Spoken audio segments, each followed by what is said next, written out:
Assalamu alaikum masu sauraronmu. Barkanmu da kasancewa a daidai wannan lokaci da za mu fara karanta wannan littafi mai suna Zafin so. Wannan littafi yana bayani ne akan zafin soyayya da yadda so yake shiga bazata ga wanda Allah ya nufa ba tare da ya shirya ba. A taƙaice wannan littafi mai suna Zafin so labarin wani matashi ne wanda ya taso da rayuwarsa cikin holewa da niganci, wanda bai damu da tarbiyya da iyayensa suka yi masa ba, da kuma bai damu da tarbiyya ta addini ba, amma ta sanadiyar wata budurwa kyakkyawa da ya gani ta canja rayuwarsa zuwa wani yanayi daban. Kamar yadda za ku ji a cikin wannan littafi, ku kasance da mu tiryan. Wannan littafi an tanaje shi ne musamman don a karanta shi a wannan YouTube channel mai suna Komai da Ruwanka TV1. Wannan littafin ba a buga shi an sai da shi a kasuwa ba. In kana son sa sai dai ka bibiyi wannan channel din domin samun sa tiryan. Idan kana da wata shawara ko gyara ko korafi sai ka mana comment, mu kuma za mu gani za mu gyara in Allah yadda. Da sunan Allah mai rahama mai jin kai, dubban salatai su tabbata ga shugaba sallallahu alaihi wasallam. Zafin so. A zaune yake yana cin abinci cikin sauri, kira sai shigowa yake a wayan shi babu ƙaƙƙautawa, amma ya ki ɗauka saboda ya san inda ya ɗauka ba zai ƙarasa cin abinci ba. A daddafa ya samu ya ƙarasa, sannan ya bi kiran wayar. Ana ɗaga wayar aka fara da "Haba Prince, yaya za ka yi mana haka? Ka san kai kaɗai fa muke jira. Bai kamata a ce mun je a makara ba. Tunda ka san ba kwana za mu yi ba, so muke duk inda ƙarfe 2 take ta yi mana a gida. Ka duba tayan mana, ka gani ƙarfe 11 fa." Prince ya yi dariya ya ce, "Ku kwantar da hankalinku maza, gani nan. Kuna ina yanzu?" Suka ce, "Muna bakin titi mana." Ya ce, "Ok, gani nan." Ya fito da sauri ya nufi parking space, ya jawo mota da gudu ya nufi bakin gate. Haɗi da danne horn da ƙarfi. Mai gadi ya fito daga ɗakin shi, maimakon ya buɗe wa Prince gate sai ya yi inda Prince yake tsaye da mota yana jiran buɗewar ƙofa. Prince ya sauke gilas ɗin motar tasa wanda yake cincik ne, ya ce, "Malam Tukur, lafiya? Ka buɗe min ƙofa mana, zan fita." Malam Tukur ya kalle shi ya ce, "Kana," ya ce da shi, "Ina za ka je a wannan daren?" Prince ya cire gilas ɗin fuskar shi ya kalli Malam Tukur. "Kai, ina ruwanka da inda zani? Malam, ka buɗe min gate in wuce." Mai gadi ya ce, "Amma ka san mahaifinka kafin ya tafi sai da ya yi min kashedin kar in buɗe maka ƙofa ka fita idan 10 ta wuce ko?" Prince ya cije leɓe haɗi da girgida kai. "Kai," ya ce, "Malam Tukur, ka bar ganin ka haife ni. Zan maka rashin mutunci idan baka bani hanya ba." Ya ce, "Yanzu Faisal, ka dubi tsufana ka ce za ka yi min rashin mutunci? Ni fa sa'an mahaifinka ne." Da ya ga dai zai ɓata masa lokaci kuma friend ɗinsa suna jiransa, sai kawai ya fito daga motar ya nufi gate da nufin zai buɗe, sai ya tarar da shi a kulle da mukulli. Ya ce, "Malam, ba ni mukulli." Malam Tukur mai gadi ya ce, "Ba zan bayar ba." A hasale Prince ya damƙo wuyan Malam Tukur mai gadi, sai ya ji ƙarar mukulli ya faɗo daga hannunsa. Sai Prince ya ɗauki mukulli ya je ya buɗe ƙofar. Maimakon ya tafi sai ya ce, "Idan Hajiya ta tambaya ina nake, ka ce mata na je club, amma ba kwana zan yi ba." Ya je ya buɗe gate ya tafi. Shi kuma Malam Tukur babu abin da ya ga ya fiye masa a wannan lokaci banda ya tsuguna a gurin ya yi ta kuka. Ko da Prince ya ƙarasa bakin titi ya kwashe duk abin da ya faru tsakaninsa da Malam Tukur ya gaya wa abokansa, sai suka ce, "Ka ji tsohon banza, irinsu ne ba sa barin mutane su huta, suke zira mutane na mujiya, duk abin da za a yi sai sun ce ba haka ba." Ba su suka dawo gida ba sai daf da assalatu ya sassauke kowannensa a gida, sannan shi ma ya kunna kai zuwa gida. Wata rana Prince ya fito daga makaranta yana sauri zai fita ya je bakin gate. Sai ga wani dattijo yana shigowa da motan shi. Gashi kuma kofa ɗaya ce a buɗe. Shi kuma ya ga ba zai iya jira sai wannan dattijo ya shigo sannan ya fita ba. Kawai shi ma ya danna hancin motarsa, ai kuwa ji kake kacakar sun yi karo. Gashi dai Prince ne mara gaskiya, amma sai wannan dattijon ya yi haƙuri, ya yi ribas, ya ba wa Prince hanya ya wuce.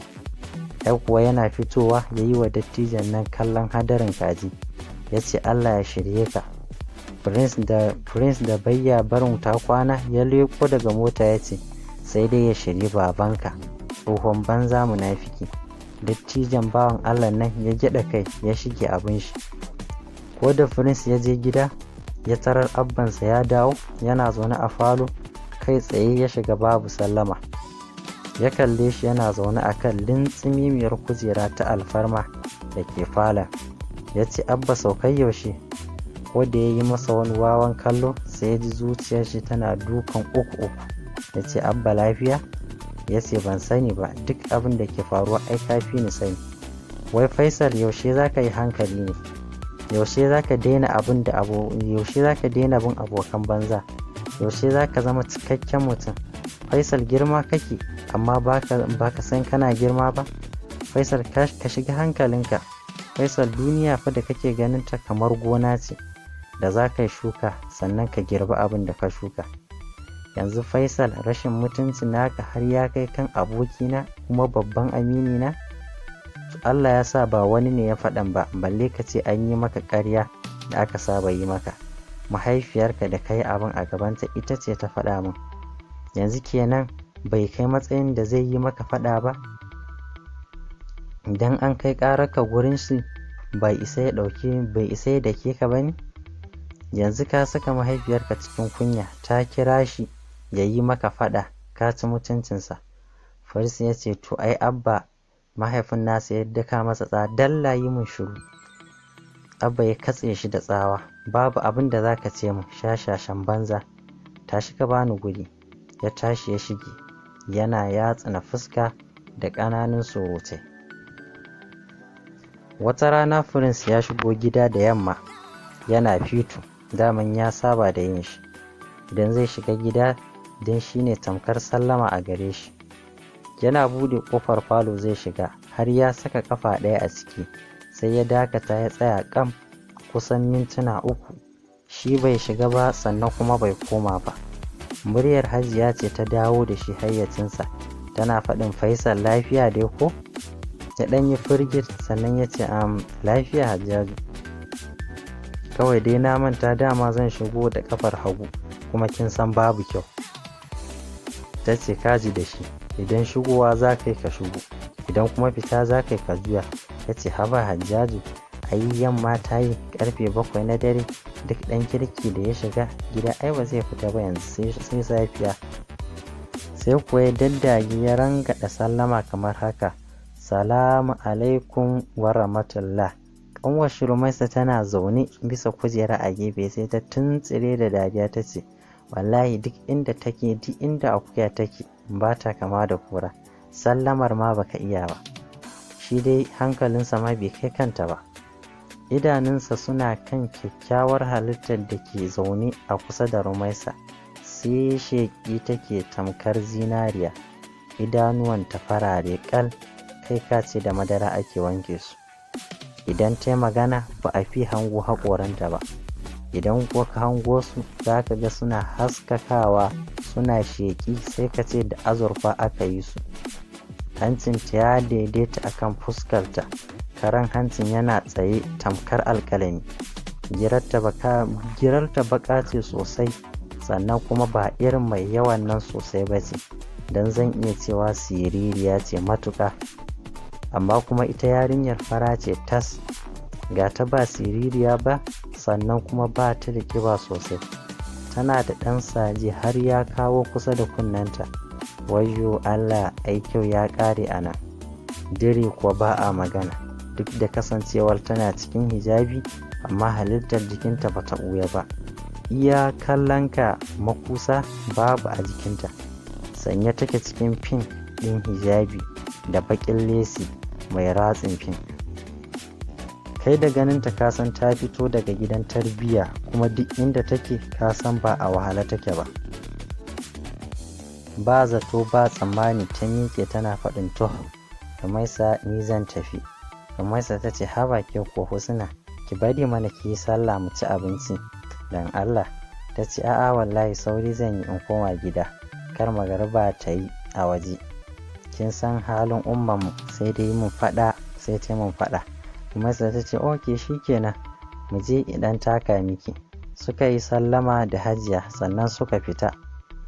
Tafiya take tamkar ɗawisu, ba za ka ce tafiya a hankali irin beri slow ɗin nan ba, sannan ba za ka ce sauri take ba. Ko ta ina Husna ta gama yi. Kana hango Prince wani miyau yana dalala ta bakinsa. Ya zauna yana ajiyar zuciya gami da cizon yatsa. Ko da Rumaisa ta dawo daga rakiya, ya kira ta zuwa ɗakinsa ya ce ta zo su yi sirri. Hajiya ta kalle shi ta ce kai ka dai ji da shi, idan ma akan wannan yarinyar ne ba ka za a yi ba, dan daga gidan mutunci take.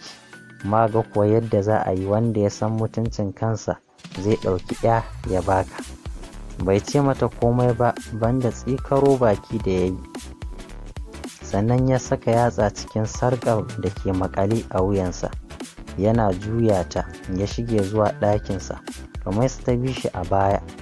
Ko da suka zauna sai yake mata tambayoyi akan Husna, sai ta ce ai ƙawarta ce, tare suka yi secondary school amma yanzu tana biyu ke. Ya ce kina nufin makarantar mu ɗaya kenan? Ta ce ƙwarai, amma fa ita barista ce, law take karantawa kuma a level 1 take. Prince ya ce ni wannan bai dame ni ba, tashi ki je ki ja mu kofar idan kin fita. Ta tashi ta fita. Gogan naka kuwa bai san da ya saki wani murmushi ba. Wayyo Allah, ashe ma makarantar mu ɗaya da ita. Washe gari Prince ya nufi makaranta. Da zuwan Prince makaranta kashe gari wajen karfe 12, bai silali ko ina ba sai department ɗin su Husna. Shi da abokinsa Najib. Ya same ta kuwa a cikin tawagar ƙawayenta suna zaune suna hira. Ko da suka ƙarasa sai Najib ya yi musu sallama. Dan shi gogan naku ba wani iya sallamar ya yi ba. Suka amsa sallamar kai tsaye. Prince ya ce dan Allah ko za ku ɗan bamu lokaci kaɗan, na so zan yi magana da Husna. Suka ce ok babu damuwa. Suka tashi suka yi nasu guri. Su sun yi gabas, ita kuma sai ta tashi za ta yi yamma. Prince ya saki baki kafin ya ce ya saki baki ya ce a'a Husna lafiya? Gurin ki fa nazo, ya zaki tafiya ki kuma ki bar ni tiris? Sai ko ta ce ni din zaka zo guri na? Baka kalli yadda kake ba da kuma yadda nake bane? Ko kuma dan ka ganda da mayafi ba hijabi ba? To bari ka ji, idan ka yi mafarkin wai ka zo in saurare ka ne, to mafarkinka ya faɗa maka ƙarya. Kalle kafa. Ta nuna shi da yatsunta guda 4 daga sama har ƙas. Kalli gashin kanka sai ka ce kalba. Kalli wuyanka sarƙa ce fa har guda 3. Iya sani na kare na san ana sakawa sarƙa. Ga kuma yara a kunnenka. Baya ga zane-zanen da suke jikinka sai ka ce sabo. Sai dai gashi ban ji kana kurkyar ba. Wandon kama a cinye ka saka shi, ko kuma a nan ƙugunka yake ne? Prince ya gyaɗa kai tare da cewa a'a ba a nan yake ba. Ta ce oke, to idan kana so in saurare ka sai ka gyara kanka tukunna. In gan ka tsaf yadda ba zan ci kunyar wani ya ganni tsaye da kai ba. Wai baka san ma jiya saboda kai na tashi na fita daga gidanku ba? Ai kana shigowa tsoro ka ba. Na zata irin arnan daji ne masu cin mutane suka shigo gari.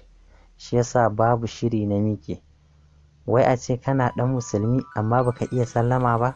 Amma ka ji kunya wallahi, ba ni hanya an wuce. Tabbaɗe shi da ƙamshin turaren da ke jikinta mai lumsar da idanun wanda ya shaƙa. Ta wuce ta bar shi a gurin, yana tsaye ƙiƙam. Shi kuwa Najib dariya ce kawai take cinsa a ciki, amma ya ƙi barin ta fito fili. Zuwa yayi gida ya zauna a falo yayi shiru. Yau dai kam an ci mutuncin boss. Da ya gama zaman ba zai yi ba, kawai ya koma ɗaki ya kwanta, kawai yana kallon sili tun karfe 2 na rana har karfe 6 bai tashi ba. Ba a maganar sallah dan dama ba damunsa ta yi ba. Tunanin maganganun kawai yake, gashi dai ba wai kalamanta yake tunawa ba, a'a sautin kawai yake tunawa. A gaskiya muryarta akwai daɗi, amma sai dai ta ki ta bani fuska mu yi magana, balle har zuciyata ta mori zaƙin muryarta. Ina ma zan ƙara jin muryarta, ko da ko a ce zaginsa za ta yi. Gaskiya Husna duniya ce mai zaman kanta, zan iya ko menene idan za ta yadda mu zauna tare. Zancin da yake ta yi kenan a cikin zuciyarsa. Da haka bacci ya kwashe shi. Kashe gari kuwa haka suka ƙara komawa gurinta da Najib. Suna isa gurin ko kallon su bata yi ba, ta ja ƙawayenta suka bar gurin. Cikin kaushin murya yake kiran sunanta, Husna, Husna, amma ina ko kallo ba su ishe ta ba. A wannan yanayin Prince ji yake kamar zuciyar shi za ta faso ƙirjin shi ta yo fita burgu ta bita. A lokaci guda idanuwansa suka canja, suka rikide daga farare zuwa jawur. Najib ya ce, calm down mana Prince, ya kake abu kamar ba namiji ba. Bai ko tanka masa ba, ya juya ya shiga mota, kawai ya rufe idanuwansa. Shi kaɗai ya san irin bala'in da yake ji a cikin zuciyarsa, don ji yake matacce ma ya fi shi samun salama. Najib ya ja motar suka tafi, ya kai shi har gida. Ya yi sa'a kuwa Hajiya ba ta nan balle ta ga halin da yake ciki, don ba zai so ta tambaye shi a wannan lokacin ba, saboda ba shi da amsar da zai iya bata. Haka dai ya je ya kwanta yana ta faman tunani. Idan ya rufe idanuwansa sai ya ga Husna tana wanzuwa a cikin idanuwan, amma idan ya buɗe sai ya ga ba ta nan. Yana cikin wannan yanayi sai ya tuno da maganar da ta yi masa ta farko, idan kana so in saurare ka sai ka gyara kanka tukunna, yadda idan na tsaya da kai ba zan ji kunya ba. Sai kuwa ya yi firgit ya tashi, yana wani munafikin murmushi kamar wanda aka yi wa albishir. Bai zame ko ina ba sai gurin mai aski. Yana zuwa ya ce, maza yi min salliya mana. Mai aski ya zaro ido kafin ya ce, salliya kuma Prince, me ya faru? Ko dai baka da lafiya ne? Prince ya ce, wai ina ruwanka ne? Kai mun kawai abin da na ce kai mun. Ya ce, oke, amma ba za a yi haka ba, ba za a yi maka salliya ba. Ya kwashe sumar tasa tas, sai ka ce ba Prince ba. To a nan za mu dakata, sai Allah ya kai mu wani zaman, sannan sai mu ɗora daga inda muka tsaya. Kar ku manta ku yi subscribing ɗin wannan channel ta mai suna Komai da Ruwanka TV1, sannan ku danna ƙararrawar sanarwa domin samun sabon shiri na gaba idan mun ɗora. Mun gode da kasancewarku da wannan tasha tamu mai suna Komai da Ruwanka TV1.